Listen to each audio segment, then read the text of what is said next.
Hello tout le monde, c'est Lélé, bienvenue sur En Meilleure Forme TV. Si vous voulez savoir comment créer une formation en visio comme en présentiel, c'est ici que ça se passe. Pour répondre à nos questions, on a le plaisir de recevoir Fatima. Bonjour. Bonjour. Comment ça va? Très bien, et toi? Ça va, merci. Du coup, déjà, avant de te poser mes questions, est-ce que tu peux te présenter, me dire qui tu es, qu'est-ce que tu fais dans la vie? Oui, alors Fatima, 40 ans, je travaille dans le secteur des assurances depuis quelques années maintenant.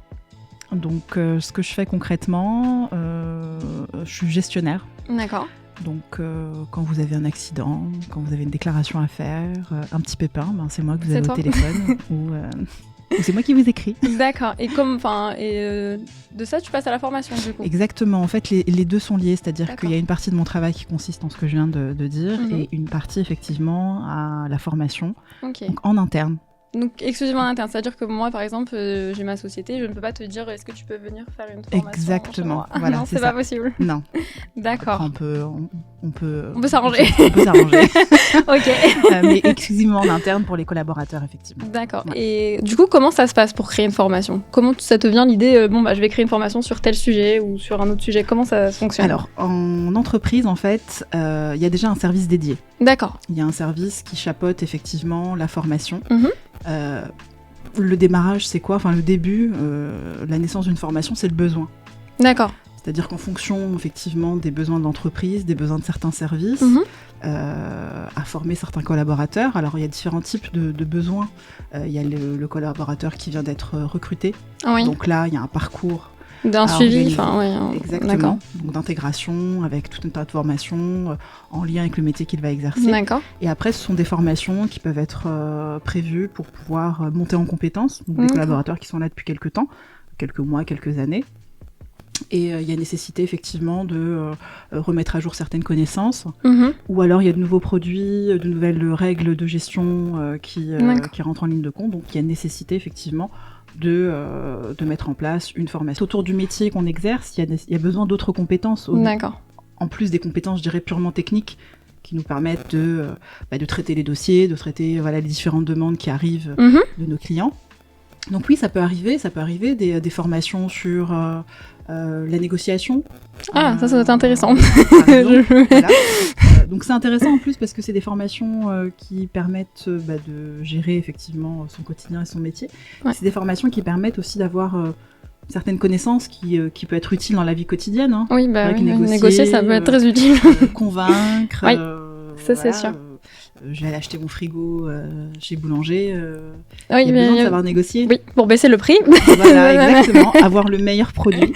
C'est au meilleur prix. Il y a des compétences, des formations, qui sont fictives, pas fictives et ponctuelles, du coup. Exactement, ponctuelles, qui ne sont pas en lien direct, on va dire. D'accord. Pas des formations techniques, on va dire ça comme ça. Ok. Et toi, ton rôle concrètement dans ces formations, ça consiste en quoi? Est-ce que c'est toi qui les délivres, les formations, qui parle aux collaborateurs, qui enseigne la formation, tout simplement, tu vois? Oui, exactement, tout à fait. D'accord. Donc, il y a un besoin, effectivement, en fonction de la matière qu'il y a à dispenser. Donc, on est toujours en lien avec ce service formation. D'accord. Qui récolte tous les besoins, qui récolte donc tous les supports de formation, qui les fait évoluer avec notre... je dirais, le mot m'échappe avec nous, avec tous ceux qui dispensent les formations. Puisque au moment où on forme... on peut constater qu'il y a telle ou telle chose à améliorer ou à faire évoluer parce que ça a été testé et puis que c'est pas forcément toujours bien de le faire comme de cette manière-là ou d'une autre manière. Et après, il y a une fois qu'on a le support de formation, le formateur, il a je dirais, sa patte en fait à apporter, c'est-à-dire que c'est la formation en fait, elle est pas que technique. Et je dirais, elle est au-delà du technique, la technique c'est une chose. La formation, c'est comment appréhender effectivement un groupe de personnes. Ouais, comment rendre attractif aussi sur ta formation, c'est surtout ça. La manière de rendre attractive la formation, la manière de les capter. On essaie d'avoir des groupes assez homogènes, c'est-à-dire que des nouveaux entrants, on va pas les mélanger avec des personnes des anciens, parce que les besoins ne sont pas les mêmes et la base n'est pas la même. Mais c'est en petit groupe, pardon, je t'ai coupé, excuse-moi, mais c'est en petit groupe, c'est pas des gros... Oui, on essaie d'avoir des groupes de 10 personnes, grand maximum. Des fois, ça déborde un peu selon les besoins, parce que quand on est sur des grosses périodes, notamment sur des grosses périodes de recrutement, par exemple, ou s'il y a un nouveau produit qui est arrivé et qui a nécessité de former une grande partie des collaborateurs, donc là, ça se fait sur le temps, mais c'est vrai que ça peut être des périodes quand même assez chargées, donc les groupes peuvent être un peu plus importants. Ok. Mais... c'est l'appréhension de l'humain en fait finalement parce que faut que tu t'adaptes à eux. Oui, il faut s'adapter, il faut être à l'écoute. Il faut être à l'écoute parce que tout le monde n'apprend pas au même rythme. C'est vrai. Certaines personnes s'expriment et d'autres non. Donc faut être attentif parce que faut pas laisser quelqu'un sur le bord de la route, c'est-à-dire que on sait qu'au bout des 2-3 jours ou de la semaine de formation, il faut que les collaborateurs puissent retourner sur leur site en ayant la possibilité et tous les outils en main pour pouvoir démarrer leur nouveau métier ou la gestion de nouveaux dossiers.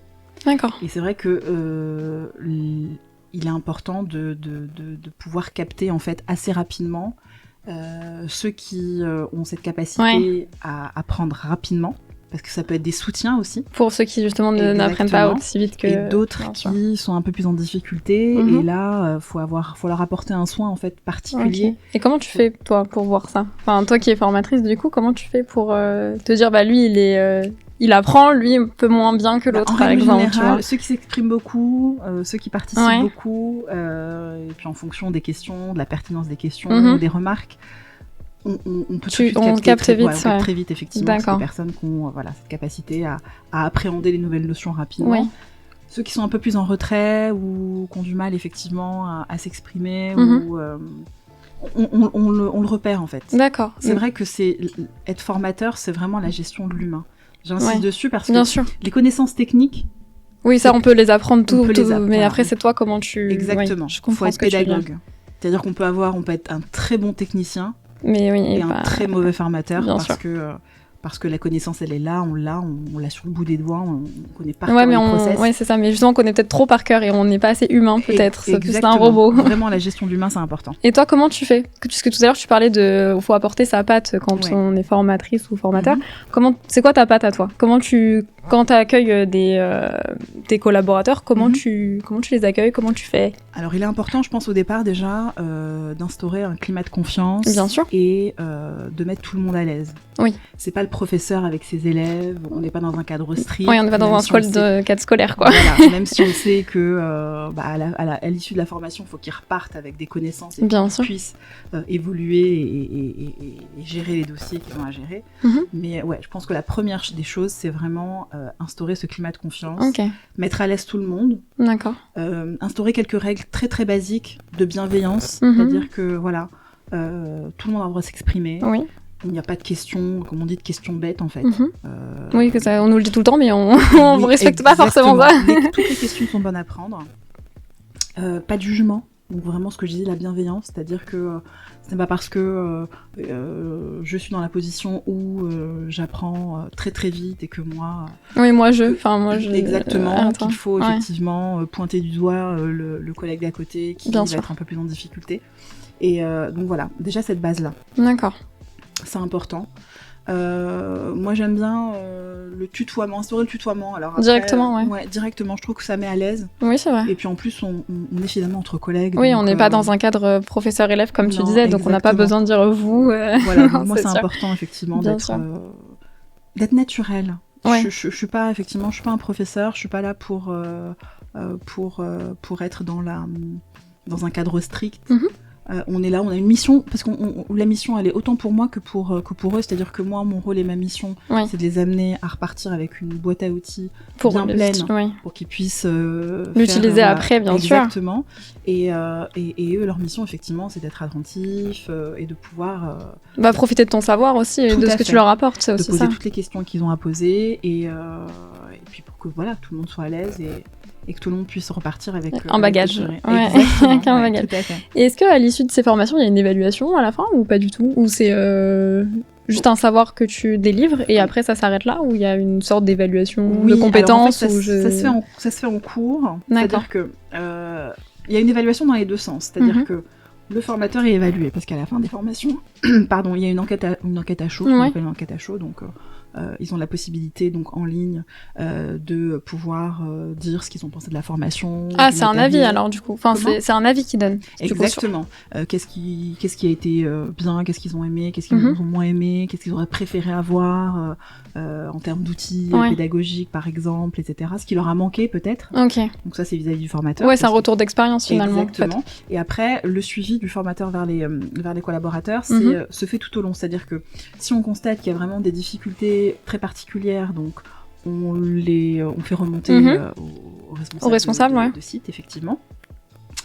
Et après, le retour se fait, je dirais, assez naturellement. Mon expérience personnelle, c'est souvent des collaborateurs qui, en sortie de formation, arrivés sur leur site, les premiers dossiers qui sont en lien avec cette nouvelle matière. Okay.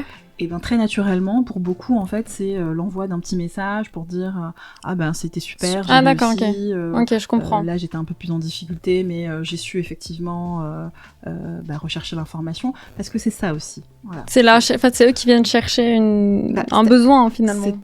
Ouais, c'est-à-dire que moi, dans mon idée, dans la manière d'appréhender la formation, c'est-à-dire qu'on leur apporte un certain savoir. Bien sûr. Mais ça s'arrête pas là, parce que dans un premier temps, ce qu'on leur dit le jour J ne sera peut-être pas valable dans une semaine, dans 15 jours, dans un mois, dans 6 mois, parce que les choses évoluent, parce que les contrats évoluent, parce que les règles de gestion évoluent en interne. Oui, bien sûr. Donc il est important, surtout, et moi ce que je m'attache à leur dire et à leur faire faire, c'est aller rechercher l'information. C'est comme ça qu'on va pouvoir effectivement être à l'aise. Et oui, qu'il y ait un échange finalement. Enfin, il faut qu'ils aillent chercher pour qu'il y ait un échange aussi entre on a toi des outils aussi. Bien sûr. Vous les laissez lâcher pas dans la nature, quoi. Exactement.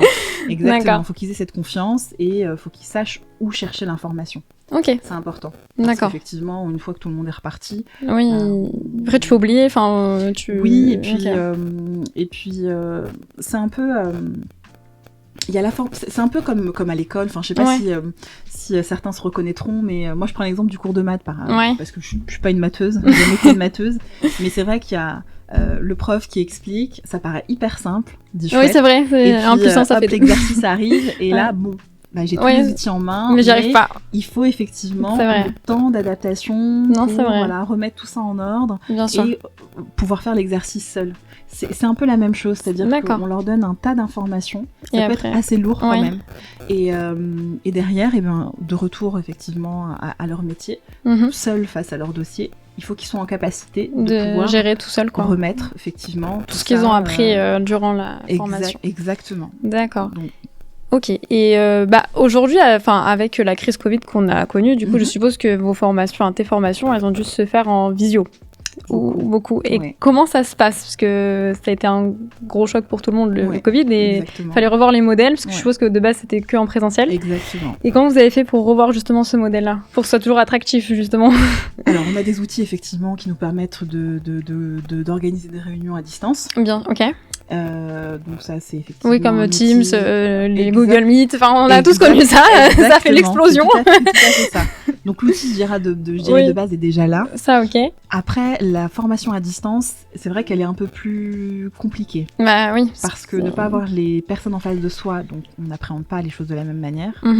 Alors la première des choses, alors c'est pas toujours évident, mais c'est vrai qu'on invite toujours les collaborateurs à mettre la caméra. C'est la première chose. Nous aussi à l'école on demandait ça, on le faisait pas, mais oui. Déjà, ça permet effectivement d'avoir un lien et de voir quelqu'un, oui, bien sûr. Tout à fait, parce qu'à distance, c'est compliqué. C'est compliqué, ouais, je comprends. Après, à distance, mais même en présentiel, mais à distance, ce qu'il est important aussi de veiller à faire, c'est de ne pas faire du descendant. C'est une espèce de cours magistral, en fait, un peu comme dans les amphithéâtres à la fac, où il y a le prof en bas, c'est ça. Les 200 élèves dispatchés dans l'amphi, et puis ça débite, en fait. Il n'y a pas d'échange, c'est-à-dire que c'est prise de notes. Ça a été ça malheureusement aussi pendant la visio, donc c'est très compliqué, je peux ça, c'est effectivement un piège à éviter, même s'il y a des moments où il y a nécessité, effectivement, d'apporter quelques notions, donc, mais réduire au maximum cet effet un peu cours magistral où c'est sûr que sur une journée, une formation qui va démarrer à 9h et qui va se terminer à 17h, même s'il y a une pause entre deux, même s'il y a une pause le matin, et le midi, etc. Ouais. C'est compliqué. C'est sûr qu'on va en perdre. Ah oui, c'est ça. Oui. Parce qu'être assis devant son ordi de 7 heures, ouais, c'est compliqué. C'est très avec compliqué. Un formateur en face qui fait que débiter, c'est compliqué. Non, c'est compliqué. Donc, faut veiller à avoir une formation qui est quand même assez dynamique, donc avec beaucoup d'interactions, beaucoup d'exercices ou voilà. D'échanges, en fait, beaucoup d'échanges, beaucoup d'exercices. Et le temps, il s'est du coup un peu plus écourté. Enfin, je suppose qu'une formation qui dure 7 heures en présentiel, elle est plus courte en visio ou pas du tout, ou elle reste 7 heures quand même en visio. Elle reste de la même, le temps reste le même. Après, la manière de faire et d'appréhender, effectivement, est différente. Et toi, comment t'appréhendais justement cette visio? Eh bien, c'est assez compliqué au début, parce que c'est vrai que quand on est très attaché au présentiel, à être face aux personnes, avec un contact qui est différent et qui pour moi est quand même plus agréable, faut accepter déjà d'être face effectivement à un écran. Ouais. Avec plein de personnes. Essayer de capter effectivement pareil ceux qui arrivent, ceux qui arrivent pas, ne pas en perdre au passage, donc c'est plus compliqué à distance. Donc c'est vrai que même pour le formateur c'est un peu délicat. Ouais. Donc oui, c'est de veiller en fait, comme je le disais, à être vraiment dans l'échange permanent, dans des exercices qui permettent effectivement d'être en éveil en fait et de pas rester comme ça assis devant son écran. Ouais, parce que du coup, je suppose qu'en présentiel, il y avait des ateliers, non? Enfin, c'était que comme un cours magistral ou c'était vraiment, il y a des ateliers de participatifs, Oui, alors, oui, effectivement, le rôle d'un formateur aussi dans une formation, il faut... C'est pas que de parler, enfin, il faut aussi... Non, il y a des interactions, il y a des jeux de rôle. Après, les outils pédagogiques peuvent être différents en fonction, effectivement, de la matière qu'on a à dispenser. Faut que les personnes s'exercent. Bien sûr. Donc moi, dans le cadre du métier que j'exerce, effectivement, il y a des outils à appréhender. Donc il y a des jeux de rôle, puisqu'il y a du technique avec la matière, il y a du technique avec l'outil informatique. Qui doit être utilisé pour pouvoir gérer le dossier. Et après, il y a toute la relation humaine. Oui. Voilà. Mais ça, la relation humaine, elle doit être un peu compliquée quand même en visio. Enfin, je vois pas trop comment on peut faire avoir une relation. Ça peut être compliqué. Après, c'est vrai qu'avec la crise qu'on a traversée, il fallait bien trouver des solutions. Donc la visio, effectivement, a quand même permis de garder un lien, de garder... Voilà. Même si sur cette période, c'était quand même, les formations étaient beaucoup plus rares, voire même parfois inexistantes sur une longue période, parce que il y avait tout un tas de choses à appréhender à côté, et l'activité n'est plus la même. Tout est à l'arrêt souvent, donc c'est compliqué de former. C'était compliqué. Dans ce domaine-là, donc, Mais est-ce que toi, en tant que formatrice, tu as aussi un formateur qui te forme? Est-ce que la logique? Oui. Moi, en fait, c'est une partie de mon activité professionnelle. Donc, effectivement, moi, je suis moi-même gestionnaire. Donc, moi, je profite effectivement des formations avec d'autres formateurs. Donc, oui, je suis dans un cercle, en fait, où je suis parfois... à la place du collaborateur. Ouais, voilà. Formatrice. D'accord. Ouais. Et pour être formatrice, il y a quelque chose à passer. Enfin, il y a un diplôme ou ça vient sur le tas? Alors, moi en interne, mon évolution elle s'est faite effectivement assez naturellement. Oui. Donc pas de diplôme ou de choses certificat ou quelque chose comme ça à passer en interne. Après, il y a quand même des compétences à avoir et pour moi la première des compétences c'est être pédagogue. Encore une fois, je disais tout à l'heure, il y a des très très très bons gestionnaires qui sont extrêmement compétents sur un plan technique, mais à qui on ne pourra pas confier c'est comme un professeur formation, finalement. Exactement, parce qu'ils vont pas avoir cette pédagogie, cette patience aussi, parce que faut savoir être patient, il faut savoir accepter aussi que l'autre a des difficultés aussi. Oui, et qu'on lui pose des questions, parce que parfois le collaborateur, effectivement, on explique des choses et puis il va avoir une réflexion très très pertinente, une chose à laquelle on n'aurait pas pensé. Faut accepter de pas avoir la réponse. Donc, c'est vrai. Quand on est attaché à la technique et à connaître vraiment les choses sur le bout des doigts, et en tant qu'être humain, il faut quand même savoir... on nous challenge finalement, c'est un challenge. Ouais, tout à fait. Donc, l'humain est vraiment au centre. D'accord, c'est vraiment primordial. Tu le soulignes beaucoup depuis notre échange, oui, et c'est vraiment très très important. Échanger avec les personnes, ça sert à rien, quoi. Si on n'a pas de patience, si on n'a pas si on n'a pas cette pédagogie, en fait. Alors certains diront qu'elle s'apprend. Moi, je dis que c'est une chose qui je pense. Enfin, c'est quelque chose qu'on naît avec, je pense, peut-être. Et après qu'on peut améliorer, bien sûr. Hein. Mais il y a des personnes, effectivement, qui sont pas faites pour ça. Oui, c'est comme les professeurs. Il y en a, ils sont profs, mais on sait pas pourquoi. Il y a des personnes, effectivement, qui exercent des métiers et qui n'ont pas la pédagogie les compétences, peut-être toute la mesure, en fait, de ce que ça implique. Parce qu'à partir du moment où on a une personne en face, il faut qu'on appréhende cette personne-là et qu'on comprenne aussi comment elle, pas comment elle fonctionne, mais comment elle apprend, comment. Exactement. Une des clés pour être formateur, c'est être agile, je dirais. D'accord. C'est l'adaptation. Ok. Donc s'adapter à l'autre, en fait. Voilà, on peut pas arriver avec une boîte à outils, avec un support déjà établi et une manière de faire hyper stricte. Et de se dire c'est comme ça et pas autrement. Parce que si ça matche pas, en fait, si on constate que ça matche pas, qu'il y a des choses qui ne vont pas et qui ne collent pas, en fait, les collaborateurs n'acceptent pas ou n'adhèrent pas, on va dire, à la méthode ou à l'outil qui a été utilisé, il faut savoir switcher très rapidement et comprendre très rapidement que là il y a quelque chose qui va pas et qu'il faut changer. Et savoir dire ok, donc stop, je vais essayer d'expliquer de manière différente, bien sûr. Voilà. Ok, et du coup ma petite dernière question, c'est tu pourrais nous dire 3 points clés pour être une bonne formatrice, même si tu nous l'as dit tout au long de ton échange, mais au moins que les gens ils comprennent 3 points. Mais 3 points, juste 3 points de ton métier pour être un bon formateur, formatrice.